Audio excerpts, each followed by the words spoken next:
Всем привет! И это наш последний день в Кази. Сегодня мы уезжаем, и сегодня мы направляемся в деревню Нака, и перед этим мы еще посетим монастырь, древний монастырь Табо. Сегодня опять очень хорошая погода, светит солнце, на небе не облачко, но так как сейчас 8 часов утра, то достаточно прохладно, такой морозец чувствуется. Вот, и перед тем, как мы уедем, я еще хочу вам показать номер, в котором мы останавливались, и наш отель. Значит, наш номер выглядит вот так, достаточно большой, просторный, вот. Значит, есть кровать, столик небольшой, кресло, 2 тумбочки. Также вот такой вот шкафчик. Что касается ванны, то тоже для этого района у нас очень хорошая, красивая ванна. Есть обогреватель горячей воды, душ, туалет, зеркало, все как надо. Конечно, банных принадлежностей здесь не было. Горячая вода, ну, как я сказала, есть.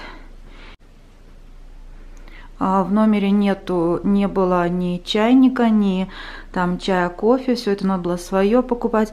А горячую воду нам приносили вот в таком чайнике. Надо было просить внизу. И ребята нам приносили в термосе. Вот. Вот такой, значит, номер не обогревается, и обогревателя тоже у нас не было. Но достаточно теплое одеяло, и еще там второе одеяло. Вот, поэтому спать не было холодно. Ну, вот так. Это уже не первый раз мы останавливаемся в этом номере. Раньше мы тоже останавливались здесь. В прошлый раз мы останавливались в этой же гостинице и в этом же самом номере. Вот так у нас получилось.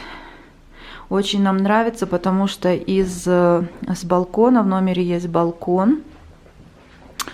Если в хорошую погоду, то можно на балконе сидеть, поставить стульчики. Вот, из балкона открывается потрясающий вид. Наверное, самый красивый вид. Там и на реку, и на горы, и на сам город. Ну, а мы отправляемся дальше.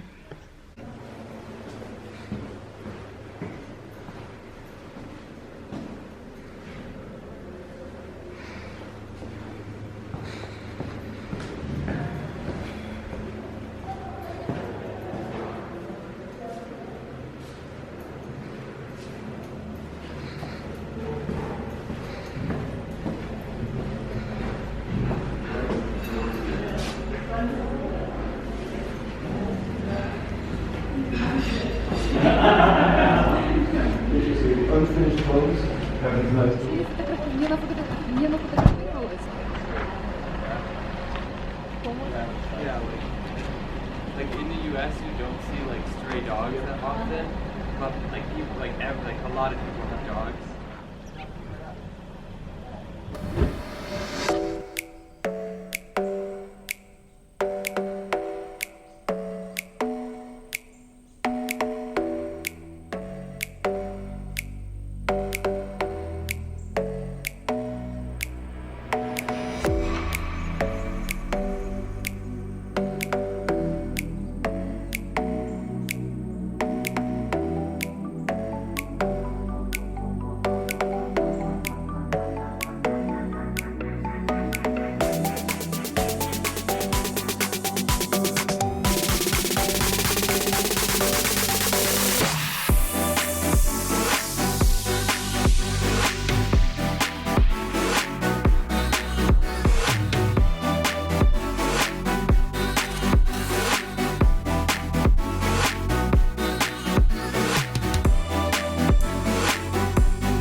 Путешествуя по Спите, мы никак не могли наглядеться.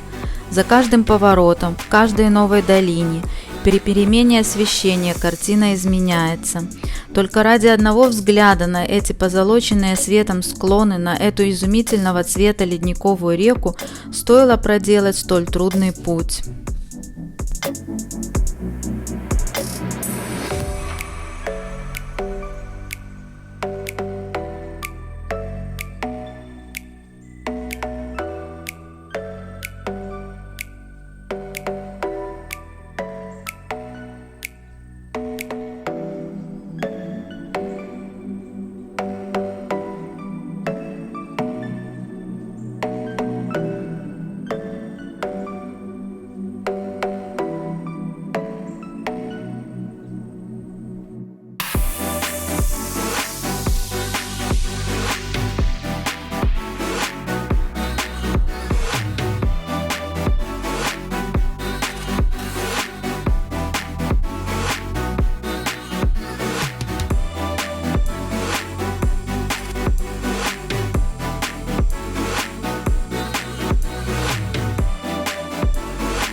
Мы приехали в монастырь в деревне Табо.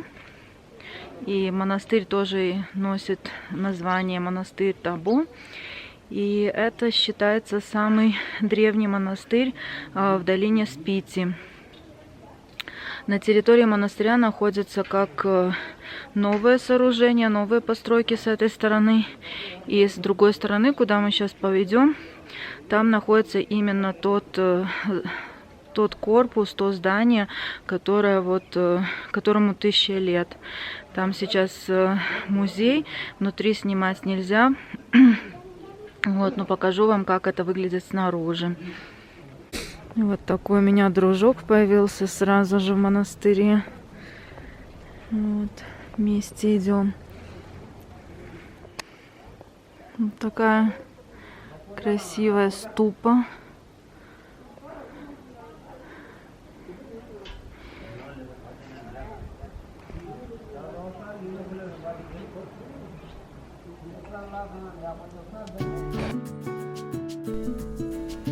Небольшой город Табо без лишней суматохи встретил нас своим уютом и солнечным теплом.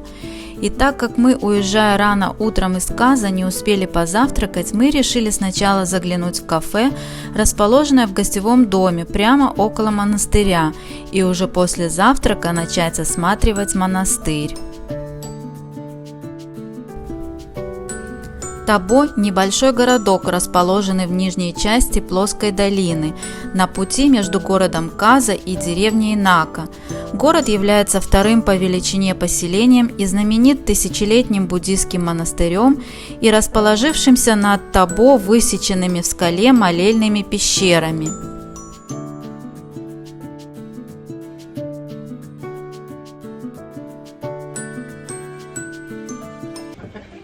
Индийский кефир, хотя нет, это, наверное, не кефир, а как айран. Да, айран. Очень вкусно. Конечно, не в такой холод его надо пить, но я уже соскучилась просто. И вот так вот выглядит вход в старое здание монастыря.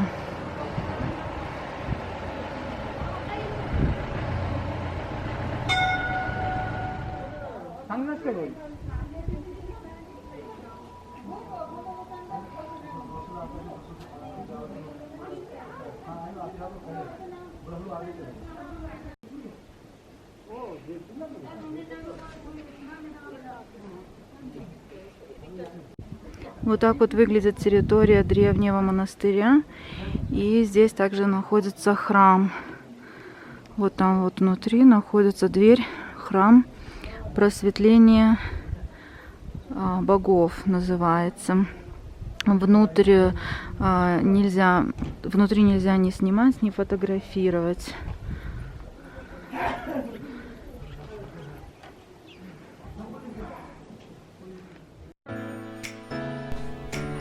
Монастырь Табо был основан в 996 году и считается старейшим работающим буддийским монастырем на территории Индии. Монастырь Табо также является важнейшим центром изучения тибетской культуры и языка. В данный момент в монастыре проживает 45 монахов. Монастырь насчитывает 9 храмов, 24 ступы и множество молельных пещер. Расположенные на территории комплекса ступы возведены в XII-XIV веках. В комплексе сохранилось множество настенных росписей. Большинство этих фресок изображают сказания и легенды буддийского пантеона. Также в монастыре хранится большая коллекция рукописей и писания прамана, являющиеся священным писанием. Монастырь числится претендентом на вступление в список объектов всемирного наследия ЮНЕСКО, как важнейший центр развития буддизма в Гималаях. Раньше по долине Спити ходили длинные караваны. Табо располагался на перекрестке торговых путей, один шел из Кашмира в Тибет, второй соединял равнинную Индию со Средней Азией. Построенный в правильное время в удачном месте, Табо стал важным интеллектуальным центром. В монастыре работали ученые, переводчики и летописцы, жили и преподавали знаменитые буддийские учителя, собирались художники и ремесленники.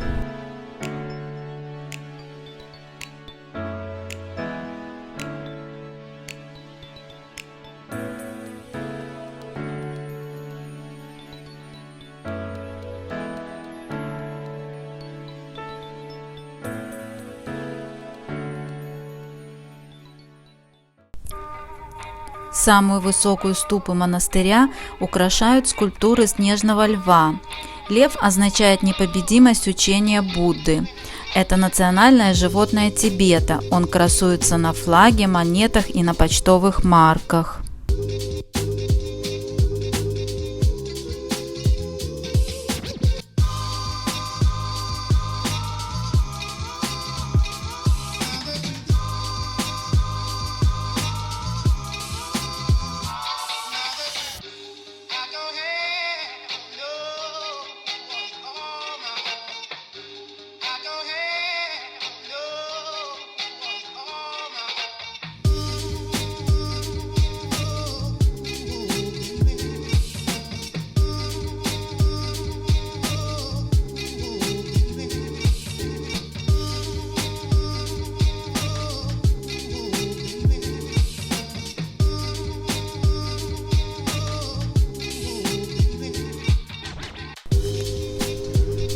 Также нам повезло попасть вовнутрь здания нового монастыря, где буддийский монах читал лекцию американским студентам.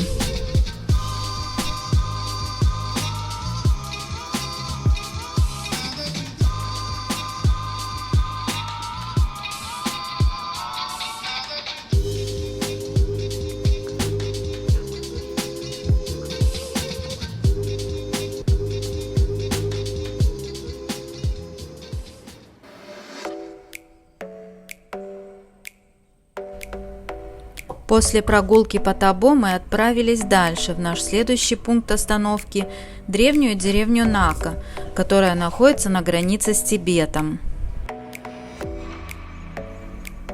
Дорога в долину Спити является и одной из самых красивых в мире, и одной из самых страшных.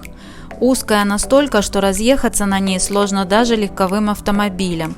Она проходит над обрывами, пропастями и ущельями, при том, что какие-либо защитные ограждения здесь отсутствуют. И в то же время это фантастически красивая дорога.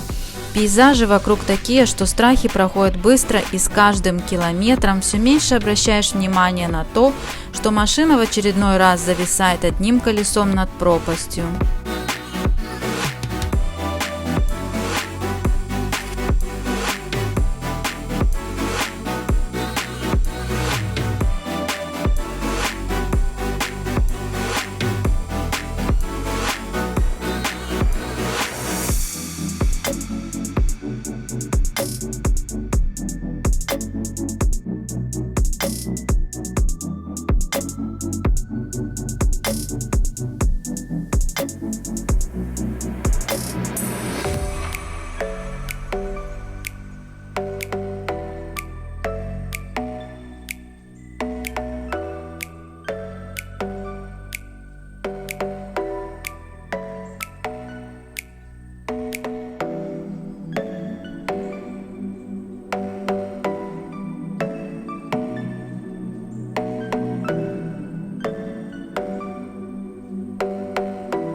За несколько километров, не доезжая деревни Нака, мы сделали остановку на смотровой площадке. Снежные вершины, которые открываются отсюда, находятся на территории Тибета. И виды отсюда, надо отметить, просто захватывающие дух.